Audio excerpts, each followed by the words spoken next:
final possession of regulation, did you wait too long to make a play, or is that what you were supposed to do? I think that was what I was supposed to do. I think I was supposed to have been a little bit further to the left, but that was it. And previously, these are kind of games you guys have kind of closed out. What was the difference today? They made good, tough shots, and we didn't execute on the defensive end, and a couple times on our offense. So it was a combination of a couple things. Landen, you talked after the West Virginia game about, as long as we learn from the loss, that's all that matters. Harder to see that lesson, I guess, when it comes at home and ends that streak and all that stuff. Definitely. I mean, we don't lose at home, so I mean that's just something that is harder to digest. But at the same time, you got to look at the bigger picture. It is a game, and you're gonna lose some. You just got to learn from them. So while it's tough, we just got to make sure we're a better team after this. So. In what ways do you feel like you need to improve after this? We need to know scouting report a little bit better,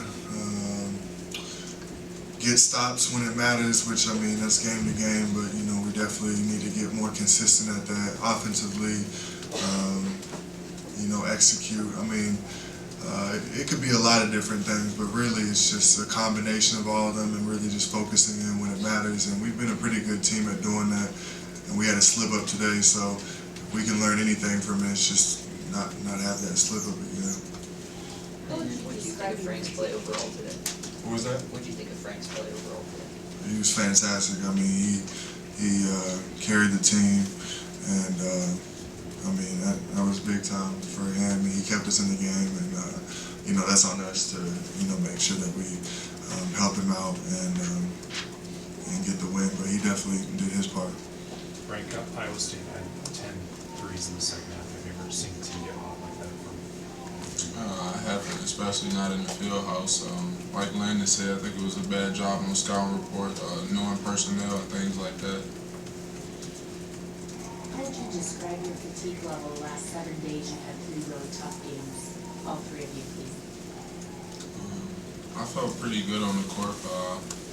My win was straight. I think all the guys were straight on the court, and I'm not really sure if anyone really fatigued or anything like that. I think everyone's body's feeling good and wind is straight.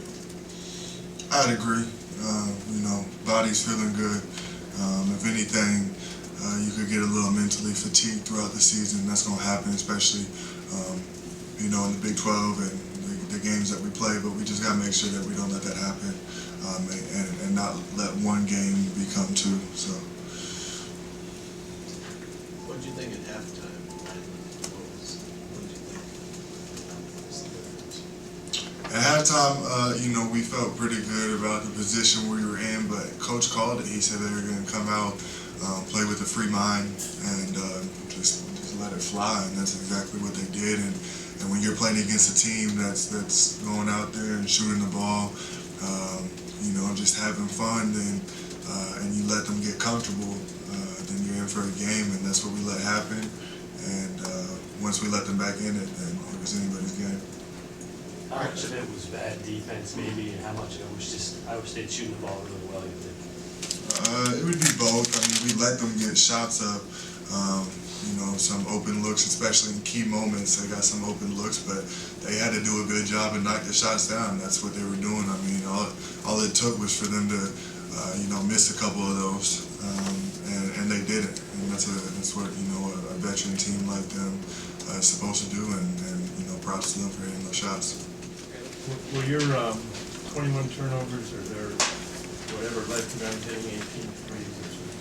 I think a lot of our inability to handle the ball or getting stripped, I don't know how many it led to, Tom, but I would say 5 or 6 probably led to. I mean, there was I don't know how many times we got the ball underneath the basket and they ripped us and leads to numbers. But the one that sticks out to me is when we have an uncontested lob. We throw it almost over the backboard and they make a 3 on the other end. And That's a 5-point swing right there. That cut it to 4, but it could have been 9. Give them credit. They, you know, even if you're open, you got to make the shots. And most of their shots were not open. They made some hard shots, but we did a poor job, obviously, of guarding the arc. That last throw to Jackson that gave them a 4-point lead, Lucas said kind of in practice you talk about having your head on the swivel. Was that just a case where it didn't happen? Yeah, I'll go back and watch it, but we were ball watching. And they do a really good job of when they drive it downhill.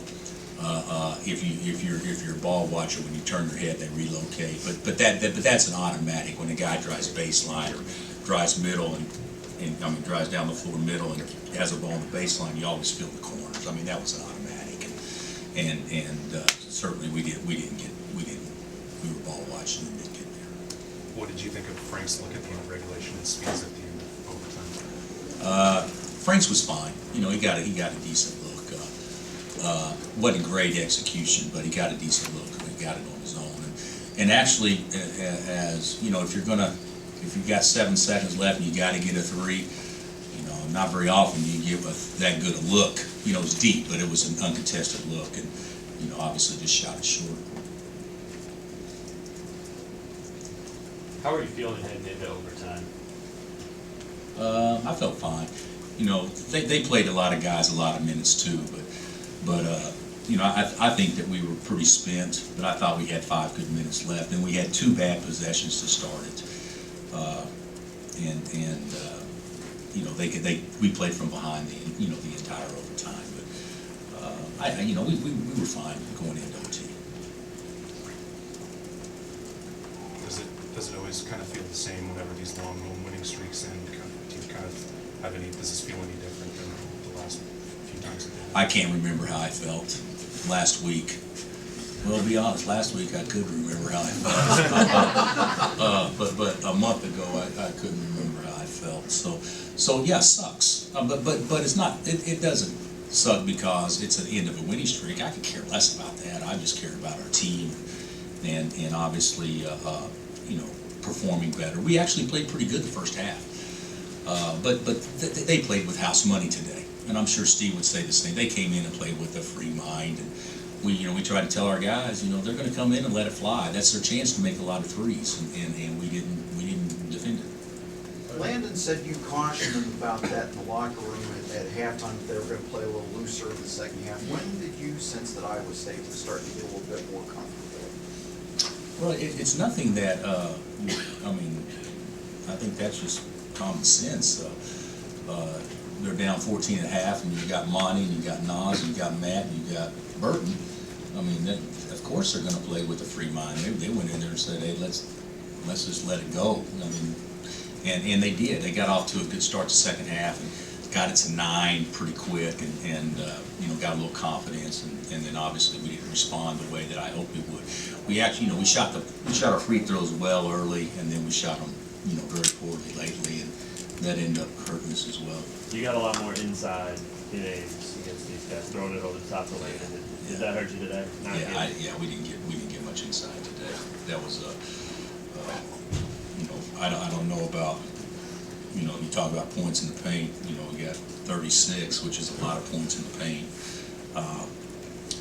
But a lot of it was just by guards driving it. We didn't get much little post presence today. Not because anyone's fault. I think they did a different job of defending us than they did the first time. What did you see out of Burton today? I would say he's the best player in the game, but Monty had a good game too, and Nas had a good game too. So I thought they had 3 MVPs today. But he was great. You know, he was great. You know, I could be wrong on this, but I think he's made 18 coming in, and he made 7 today. So 3. So you know, obviously it was a big day for him. Where does Frank fit on that scale? Career high points in his first 9 shots. The MVPs that you mentioned. Well, I could care less about an MVP. I mean, nobody gets an MVP if you lose. But Frank obviously played well. I think that he was, without question, the one guy from our team that had the best day. I thought Legero played pretty good off the bench. But everybody else was just okay at best. I mean, we had the lead at halftime, and I felt pretty good, and I think the team did. But we came out the second half. We get fouled first possession, missed 2 free throws. got a layup the next possession, if I'm not mistaken, and we fumbled the ball, and next thing you know, we gave them confidence. Good How reminder. do you get your guys to play with a free mind? Right now, there's other things going on, but you get to play again in 2 days. Yeah, I think that's a really good question, Kevin. I'll be honest, I think that we've done about as good as we could do. But it's not easy. I mean, kids are tired. I thought that we looked a little fatigued the second half, and that's more mental than physical. But we talk a lot about, you know, eliminating them and let the basketball court be your place where you don't think about anything other than what you love to do and stuff like that. But I think that's also easier said than done when everybody else is talking. Is it good to come back in 2 days? And No, you know, when you're playing 6 guys, I think short turnarounds are hard, to be honest with you. So I can't say that it's good, but I'm not going to say it's bad either. You know, we'll see how we react going over to Manhattan, which I'm sure will be a good atmosphere. But you know, today we didn't handle it. We had control of the game and gave them confidence, and then down the stretch that they really performed well. So how do you handle that quick turnaround? How hard do you work them? Oh, you can't work them all. You can't. You got 4 guys that play over 40 minutes. There's no way we practice tomorrow. I mean, we may shoot, we may walk over something, but there's no way you can keep them on their feet tomorrow. And if it was a win where everybody played 20 minutes, it'd be a 45-minute practice. You know, but yeah, tomorrow will just be a preparation day. It won't be an effort day. Much as I'd like to get us to try to guard the ball and keep it in front of us, tomorrow won't be one of those days. Anything else? Did Iowa State do anything kind of unexpected that you hadn't seen up in Ames a few weeks ago? No. You know, they trapped Frank in the first half off ball screens, but we thought that would happen. They played to isolations. I mean, what they did, they just forced different switches and then just played take them. Okay, guys, thank you. Thank you.